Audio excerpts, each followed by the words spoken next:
On August 14, 1827, in the outskirts of Charleston, South Carolina, a plantation owner named Josiah Crane was found dead in his own library. What made the discovery unforgettable wasn't just that he was murdered, it was how. His skull had been crushed with a force so extreme that physicians reported fragments of bone embedded in the mahogany desk, several feet away. The injuries, according to the coroner's account, were consistent with hands of extraordinary size and strength, far beyond what any normal person could provide. And yet, there was only one suspect. A woman who had vanished into the night, someone local people had only ever spoken about in whispers, Sarah Drummond. For nearly 2 centuries, historians and local residents have argued about whether Sarah was truly real, or whether she was something else, a legend invented to explain guilt, fear, and a horror no one wanted to confront. But the story doesn't survive on rumor alone. Records from the time, eyewitness testimony, and plantation documentation, taken together, suggest that Sarah wasn't imaginary. What happened in that library may have been the inevitable conclusion of something that had been building for years. But before we get to the violence, we have to start with the system that made it possible: money. The world that created Sarah Drummond. In the early 1820s, Charleston was booming. Ships arrived constantly, cargo, goods, and people, moving through the city's markets with a kind of ruthless efficiency. Charleston wasn't just a port. It was a center of the domestic slave trade, and the money made there helped fuel the plantations around the Lowcountry. And among those plantations, rice farms were especially brutal. Cotton fields inland might have been terrible, but rice cultivation demanded something even more punishing. Enslaved workers had to stand for hours in swamp water, dealing with mosquitoes, disease, snakes, flooding, and exhaustion. Many people didn't survive long enough to be replaced. Some estimates suggest enormous death rates during the first year alone. So plantations constantly needed new labor. And slave traders knew what planters wanted: bodies that could endure the worst conditions. In March of 1823, a trader named Caleb Rutherford arrived in Charleston with dozens of people purchased from elsewhere in the Carolinas and Virginia. Among the group was a young enslaved woman, roughly in her late teens, who immediately drew attention for one reason: she was different in a way that turned her into a spectacle. At auction, witnesses described her as nearly 7 feet tall, with a broad, heavy frame and unusually large hands. The documents recorded her first name as Sarah. No surname was listed at the time, something that happened often in sale paperwork. What made her even more noticeable wasn't only her height, but the way people seemed certain something medical was happening, something like an abnormal growth condition caused by hormonal issues. Today, modern medicine might classify it that way.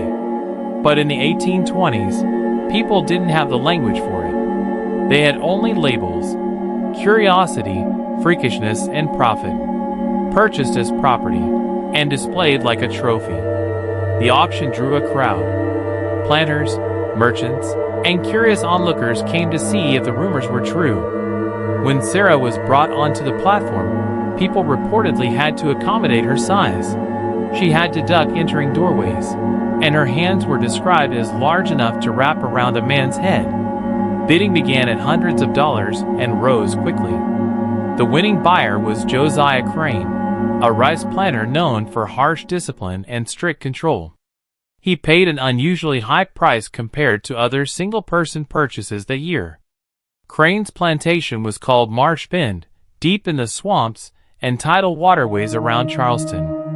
And when Sarah arrived there, she wasn't treated like a worker with value. She was treated like a commodity with a unique selling point. Within the first week, Crane began bringing visitors to see her. She was made to lift heavy objects, carry what would normally require multiple people, and demonstrate the physical difference between her and everyone else in the room. She was used as entertainment for plantation neighbors and Charleston elites. A visiting physician later described her proportions in detail. again emphasizing that she seemed beyond normal measurements and that her strength appeared matched to her size. He also noted that the experience left him unsettled, as if nature had created a mistake. But for Sarah, the exhibitions weren't only dehumanizing. They were just one part of the suffering. Work, punishment, and the moment she stopped breaking. When Sarah wasn't on display, she worked in the rice fields under conditions designed to exhaust and kill. The labor required long hours in flooded land, in heat and disease, with constant danger from animals and illness. Because of her size, Sarah could perform tasks others couldn't, which made her valuable. But her visibility also made her a target. Crane used her publicly when he wanted to send a message, punishing someone in a way that others would fear. The methods were the familiar brutal punishments of slavery: whipping posts, stocks, and other restraints meant to immobilize and torture for hours. And Sarah did not respond the way Crane expected. There came a point, after punishments and humiliation, where she stopped being compliant in the same way. Not because she became stronger, in a way her captors could control, but because she became something harder, someone whose body and will could no longer be redirected without cost. Local testimony describes an incident in which Crane attempted to force her into an arrangement that would take her away from the plantation to be exhibited elsewhere. Sarah refused. Her refusal wasn't a vague reluctance. Witnesses described her directly defying him. Crane punished her. But the enslaved community saw something important afterward. Sarah could be injured, yes, but she could also make men hesitate, make authority feel uncertain, and force Crane to retreat from his own plan. That is when fear began to shift directions. At Marsh Bend, the enslaved people increasingly saw Sarah as someone who could not be controlled the same way others were. She became feared and relied upon. Pregnancy, hope that became a new kind of danger. In 1826, Sarah became pregnant. The father's name survives in plantation testimony: Marcus Ammon, a carpenter with skills needed to repair and maintain the rice mill systems and floodgates. Marcus and Sarah were reportedly close in a way that resembled partnership, a shared respect, rare comfort, and the kind of quiet companionship slavery often tried to erase. When she learned she was pregnant, the news spread quickly through the quarters. A child meant continuity, something that slavery repeatedly denied. But it also meant vulnerability. For Josiah Crane, a pregnant enslaved woman wasn't only hope. She represented another future asset. A baby could be sold, traded, and priced. And Sarah's extraordinary size suggested a child might be especially valuable. Crane spoke openly about what he expected and what he believed the future child could fetch. And Sarah could understand the meaning behind it, even if she wasn't told the full plan. By early 1827, Sarah's pregnancy became difficult. She was assigned lighter tasks, and while still imposing even in limited movement, she was clearly in pain. Eventually, in the coldest part of winter, she went into labor. The birth happened in late January. It was hard, long, and painful. Sarah cried out for the first time in a way people remembered vividly. The baby was a boy, large for a newborn, but otherwise healthy. Crane treated the child like property. The enslaved community treated him like family. Sarah named her son Jacob, and for a short time, there was something like a fragile happiness. Marcus carving small toys, Sarah holding and nursing her son, and the few weeks where the future didn't feel immediately stolen. But that didn't last. Financial pressure, and a sale that became the breaking point. By summer of 1827, Crane's finances were collapsing. Rice markets had been unstable for years, and he'd made investments that didn't pay off. Creditors were pressuring him, and he was facing the possibility of losing Marsh Bend unless he raised money quickly. His solution was straightforward: sell enslaved people. What made the decision more brutal wasn't only that it was normal for the time. It's that Crane had always treated Sarah as a tool, a spectacle, and an exhibit. Now he treated her child the same way. In early August, a slave trader named Nathaniel Gadsden arrived, someone known for purchasing enslaved people from struggling planters and reselling them elsewhere. Crane and Gadsden inspected workers around the plantation, and when they reached Sarah, still carrying Jacob or working near him, the conversation shifted instantly. Witness testimony later described Gadsden's interest in both Sarah and her baby. Then, according to accounts, the price for the child was discussed in cold, businesslike terms.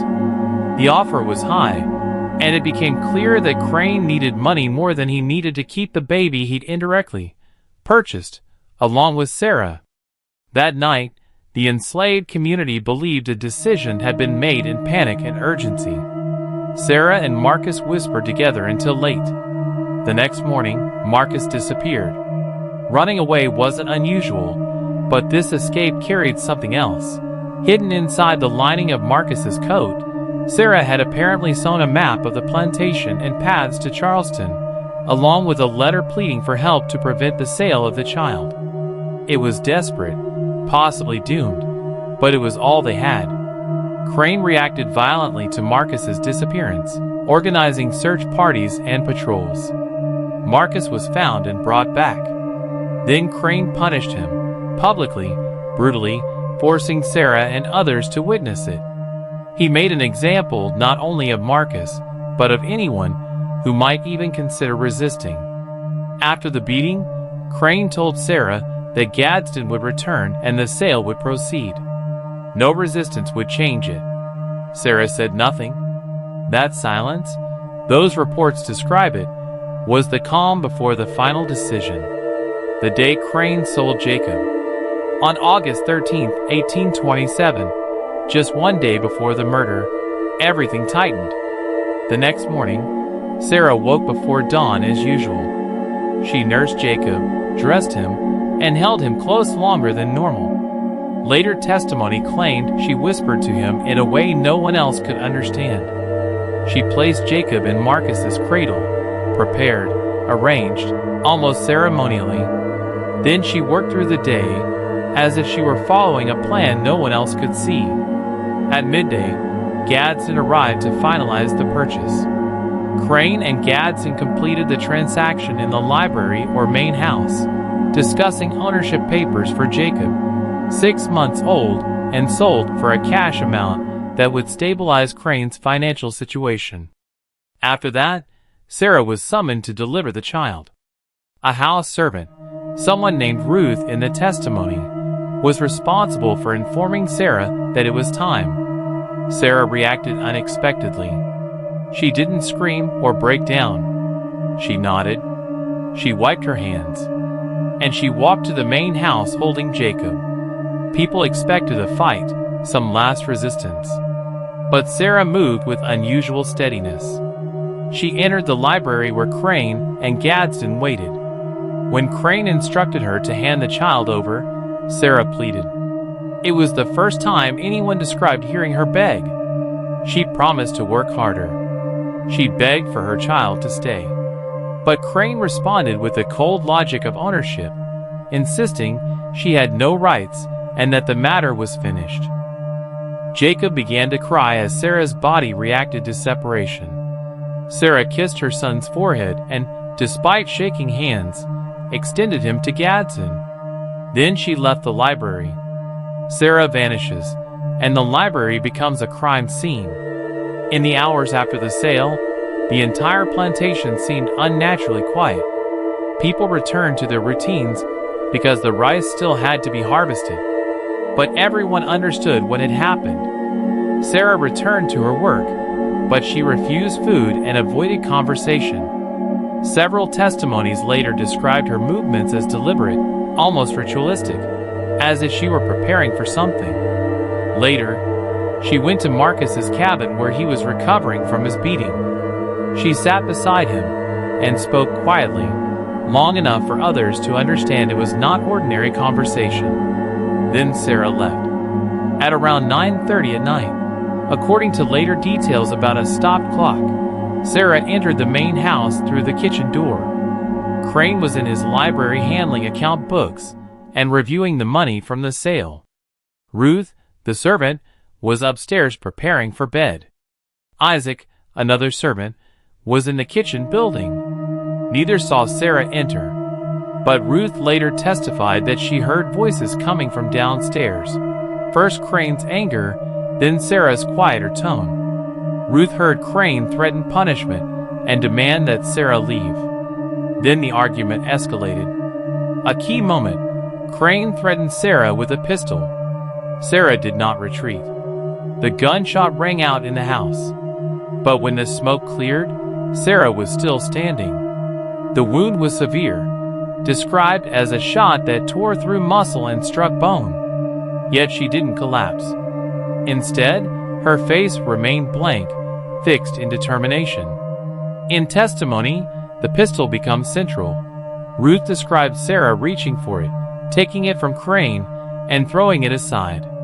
Then Sarah demanded her son, again asking, in calm but unstoppable terms, for Jacob and not accepting Crane's answers. Crane's panic turned to helplessness.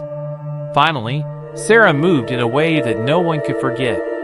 Accounts describe her taking Crane by the head with both hands, wrapping her fingers and crushing his skull as if the bones were soft.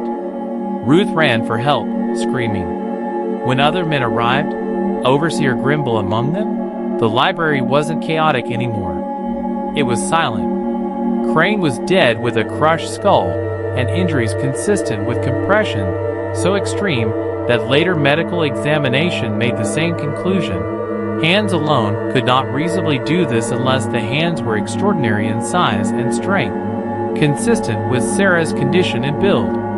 And then, the worst part. Sarah was gone. They found a blood trail leading to the window behind the desk, an exit point overlooking the swamps. Guards were posted. Search parties were organized immediately. But it didn't matter. In the darkness, in the swamp landscape, Sarah vanished as if the land had swallowed her. The next day, investigators returned to Marsh Bend with no proof of her survival or capture, only the abrupt ending of a blood trail at the swamp's edge. The Charleston authorities arrived later that afternoon, led by magistrates and supported by deputies and physicians. Crane's medical examination was detailed and disturbing. Fractures, hemorrhage, and injuries suggesting instantaneous death. The finger marks and the nature of the compression force were emphasized. But the investigation was complicated by one detail that made officials uneasy. Crane had shot Sarah first. So legal questions arose about whether she could claim self-defense. Under the laws of the time, the idea was impossible. Yet the circumstances forced magistrates to acknowledge that something beyond ordinary plantation violence had occurred. They questioned everyone. Ruth's testimony was corroborated by others who heard the gunshot and saw blood leaving the house. Marcus was questioned extensively too, but he insisted he knew nothing of what happened until later, which other accounts supported. The letter from Columbia and the unanswered questions. Search efforts continued for weeks. Slave catchers were hired. Rewards were offered. People across the region reported sightings, but none were confirmed with any real proof. Then, in September 1827, a letter arrived at a magistrate's office. It had no return address and had been left at an office in Columbia, far from Charleston. The handwriting was crude, but the message was clear. The letter claimed Sarah was not dead. It promised she would not return. It said she was going north to find her son and warned that anyone who tried to stop her would meet the same fate as Josiah Crane. This letter raised the biggest question of all. If Sarah had survived the gunshot and killed Crane, did she really make it as far as South America, then travel north to locate Jacob? Or was someone else writing from hope or fear? Officials didn't publicize the letter widely because they feared it would create panic or encourage resistance. But slave catchers were informed privately, and told to watch for any woman matching Sarah's description, especially one asking after the child Jacob. Gadsden was questioned. He confirmed Jacob had been sold to a family in Savannah, reportedly later contacted and reassured the child was safe. But Sarah herself could not be found.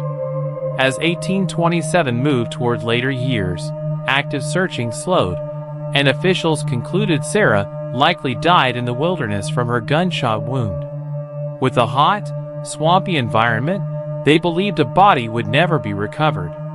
The case was closed officially. A warrant for Sarah remained, however, still lingering decades after, as if the system couldn't fully accept that a person could simply disappear after doing the unthinkable. The legend grows: sightings, thefts, and coded songs. Even after official closure, stories endured. Some people believe Sarah lived in the swamps, surviving by stealing food and supplies, helping other enslaved people flee. Others turned her into a cautionary tale, a monstrous consequence of cruelty. There were reports of a giant woman spotted in different places across the South, sometimes near rivers, sometimes far north. Free black communities and abolitionists told another version, that Sarah traveled north to find her son, protected by sympathetic networks and people willing to help. Over time, her story became a kind of myth with multiple meanings, depending on who was telling it. A symbol of resistance among enslaved people, a warning of instability among plantation owners, a hero narrative in abolitionist circles. And like most legends, the details multiplied. Some stories claimed she hunted cruel masters. Others claimed she was violent and dangerous. Some even claimed she was cannibalistic. Stories that reveal more about fear and anxiety than evidence.